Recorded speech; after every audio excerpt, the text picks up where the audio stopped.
with 7-time NFR qualifier, 2-time NFR champ, Brad Culpepper.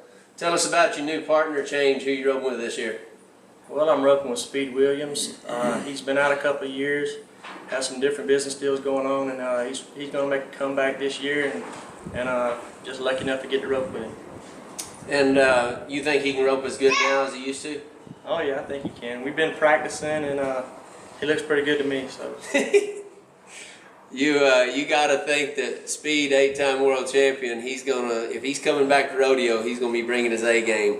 I'm interested to compete against him and see. And we kind of had some rivals there back in the day when I was roping with Clay, and so it's gonna be fun to get to compete against him again.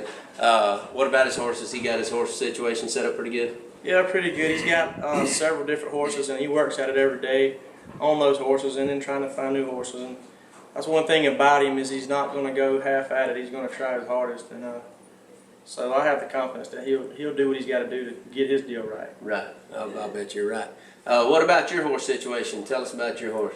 I still just mainly got the horse Preacher that I rodeo on. Have been rodeoing for the past 5 or 6 years, and I got a couple young horses coming on behind him, but he's my main go-to horse. Right. And he's the Palomino and white paint that yeah, he's rode for several years now. Everybody loves Preacher because he's pretty and works really good. And now y'all raised the horse? Your dad raised the horse? Or? Actually, my dad bought him out of a pasture of a guy that was a preacher. Is the reason he named him Preacher. But he paid $800 for him, and basically bought him, going to use him as a kid's horse, and he just got better and better. We broke him and trained him, and he's been a pleasure from day one. That's cool.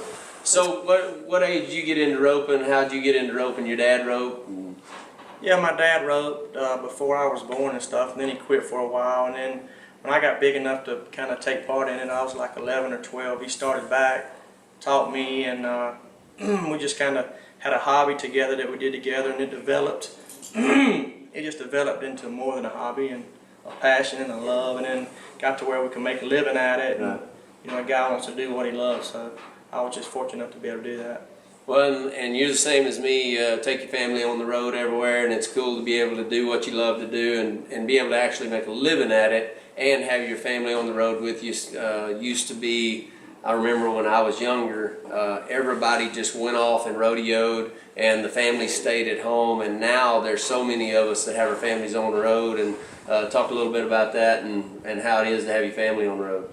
Yeah, it can definitely take a toll on a family and a relationship if you have to spend too much time apart. And I'm originally from Georgia, and to rodeo out of Georgia is pretty tough. It's a lot of back and forth travel, so that's why we moved to Stephenville, Texas, and we've got a lot of friends that live in Stephenville, and it's a good area. It's a rodeo area. We enjoy that type of just the people around. Everybody you see is horse people. We found a really good school for our kids to go to.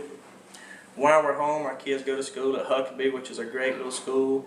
And when not, they're on the road with us, and it's a great deal to keep your kids with you, as you know.